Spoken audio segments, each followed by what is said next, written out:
All right, so get this. Today we're diving into a mystery that's like still unfolding, in real time. Yeah. It's got like a YouTuber in the Philippines and a kidnapping. Oh, wow. Okay. Yeah, right. It's really got you thinking about like how much online life and like the real world are kind of like blending together, especially when you're a content creator. Mm-hmm. So we're looking into Elliot Eastman.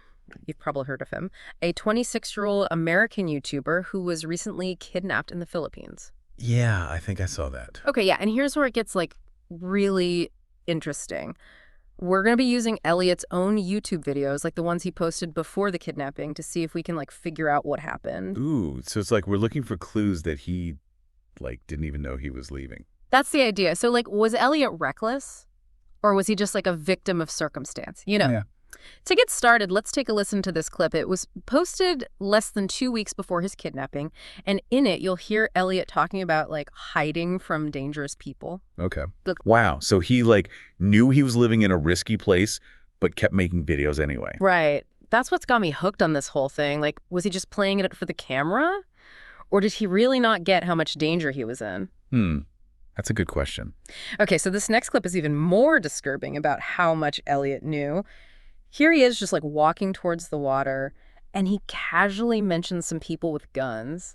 Oh, no. He even like counts them. It's wild. Let's hear it. Okay. Plays clip. That's kind of chilling. He just acknowledges the threat and keeps I going. know, right? Makes you wonder if that was like his way of dealing with the stress of living there.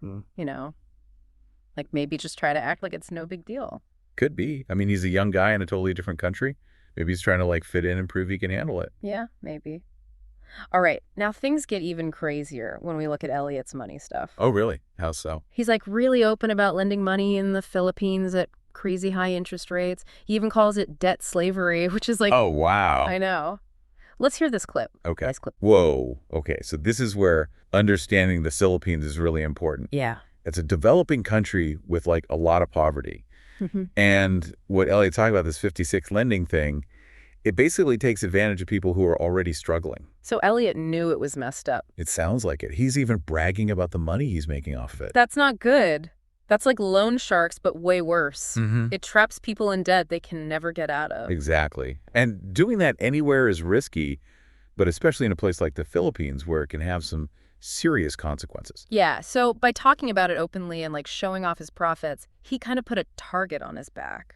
For sure. Yeah. And it's not just about attracting the wrong people. It's like disrupting the whole social balance.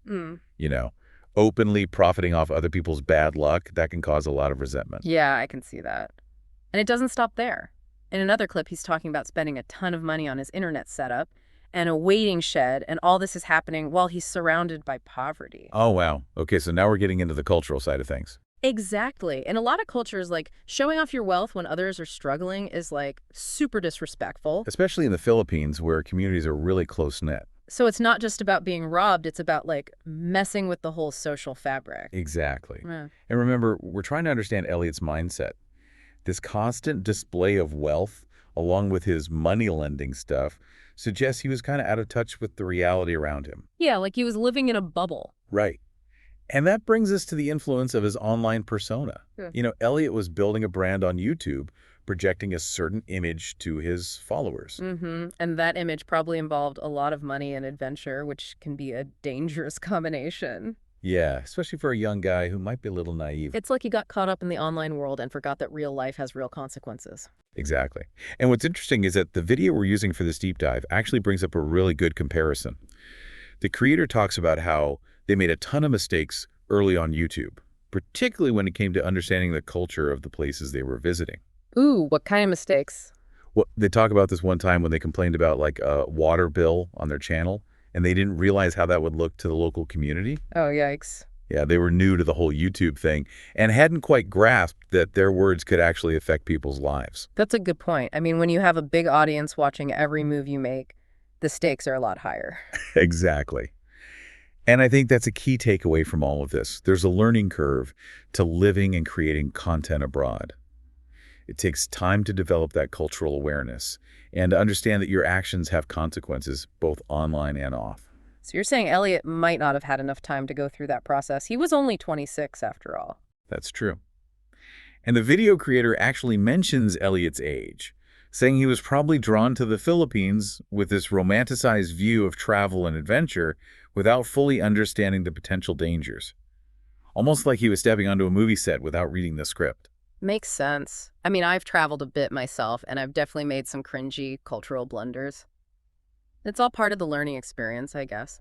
But when you're a YouTuber, those blunders are amplified. Yeah, your audience is right there watching and judging every move you make. And it's not just about judgment, it's about those blunders potentially having serious real-world consequences. Like in Elliot's case, his lack of awareness might have directly led to his kidnapping. That's a scary thought. Okay, so let's go back to our original question. Was Elliot reckless? I say it's more complicated than that, based on what we've seen. I think it's fair to say that he unintentionally put himself in a very vulnerable position. Yeah, his videos make it seem like he wasn't really aware of what was going on around him. Almost like he thought the rules of the internet would protect him in the real world. Exactly. He thought his online persona, this image of wealth and confidence, would somehow shield him from danger. And sadly, that wasn't the case. It's a cautionary tale for anyone who creates content online or travels to foreign countries. A reminder that cultural sensitivity, risk assessment, and a little bit of humility are super important. Absolutely. Elliot's story shows us that we need to be careful about the messages we send both online and offline. Even seemingly small actions can have unintended consequences. It's heavy stuff, but I think it's important to talk about it. Definitely, I agree. It's easy to get caught up in the train wreck aspect of this story, but we have to remember that there's a real person at the center of it all. That's true. And the creator of the video actually brings that up. They end the video with a really heartfelt message, hoping for Elliot's safe return and asking viewers to keep him and his family in their thoughts. Yeah, it's a good reminder that behind all the speculation, there's a family going through a nightmare. Their son, brother, friend is missing. And while we might question Elliot's choices, we can't forget that he's ultimately a victim in this situation. His actions, no matter how reckless they might seem, don't justify what happened to him. So where do we go from here? What can we learn from Elliot's story? That's the big question, isn't it? I think there are a few key takeaways. First, we need to recognize that the internet isn't some separate world.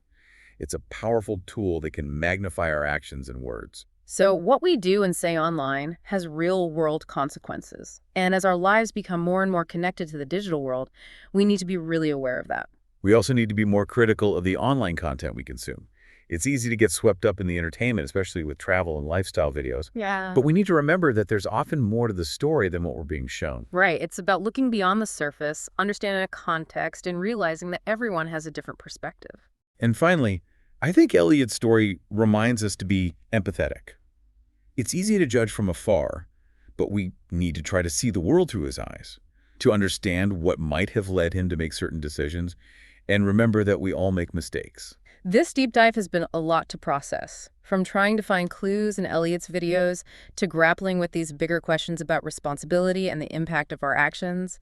It's been eye-opening for sure. Yeah, it's been a journey.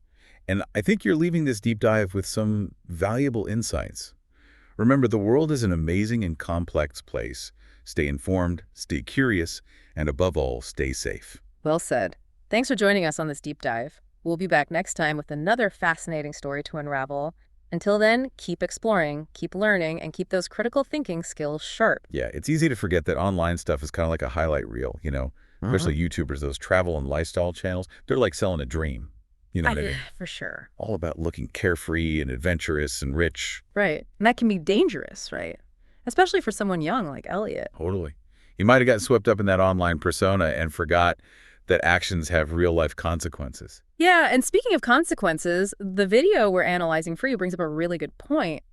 The creator talks about their own early days on YouTube and all the mistakes they made. Oh, really? Especially when it came to understanding different cultures. Like what kind of mistakes? Well, they talk about this one time when they complained about a water bill on their channel. Oh. Yeah, and they didn't realize how bad that would look to the local community.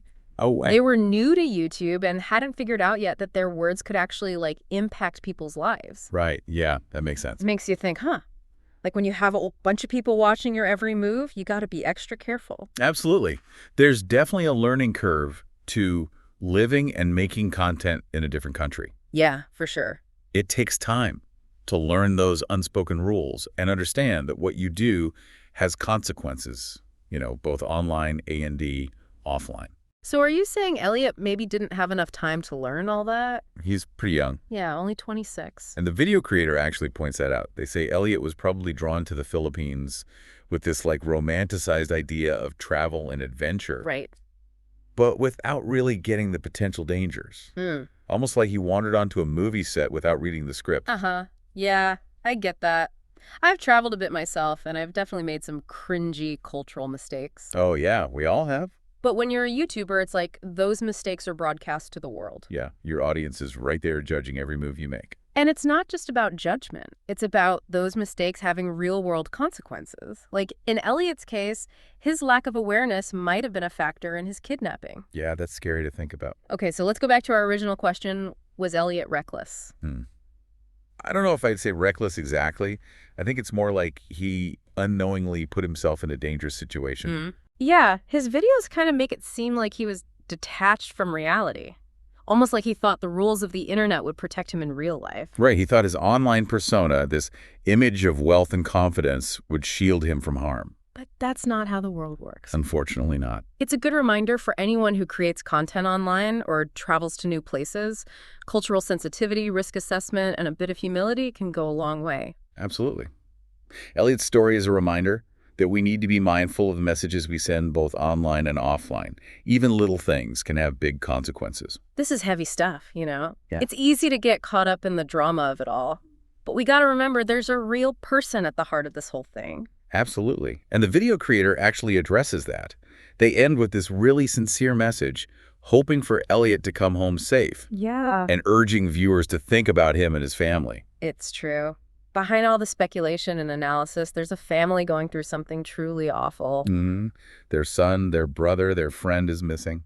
And while we can talk about Elliot's choices, we can't forget that he's a victim here too. You know what I mean? Absolutely. What he did, no matter how reckless it might seem, doesn't justify what happened to him. Not at all. So where do we go from here? What can we learn from Elliot's experience? That's the big question, right? I think there are a few key takeaways. First, we have to understand that the internet isn't some separate reality. It's a powerful tool that can amplify our actions and words. So what we do and say online can have real-life consequences. Exactly. And as our lives become more and more intertwined with the digital world, we need to be super aware of that. Then we also need to be more critical of the content we consume online. It's easy to get caught up in the entertainment, you know, especially with these travel and lifestyle videos. Right. But we got to remember there's often more to the story than what we're seeing. For sure. It's about looking deeper, considering the context, and recognizing that everyone has their own unique perspective. And I think Elliot's story also highlights the importance of empathy. Oh, yeah, definitely. It's easy to judge from afar, but we got to try to see the world through his eyes, to understand the factors that might have led him to make those decisions. And remember that we all make mistakes. Well, this deep dive has been a wild ride, for sure. Yeah, it has. From deciphering clues in Elliot's videos to wrestling with these big questions about responsibility and the impact of our actions, it's been eye-opening. You've come away with some valuable insights, that's for sure. I think so. Remember, the world is an amazing and complex place. Stay informed, stay curious, and most importantly, stay safe. Couldn't have said it better myself. Thanks for joining us on this deep dive. It was my pleasure. We'll be back next time with another story to unravel. Until then, keep exploring, keep learning, and keep those critical thinking skills sharp.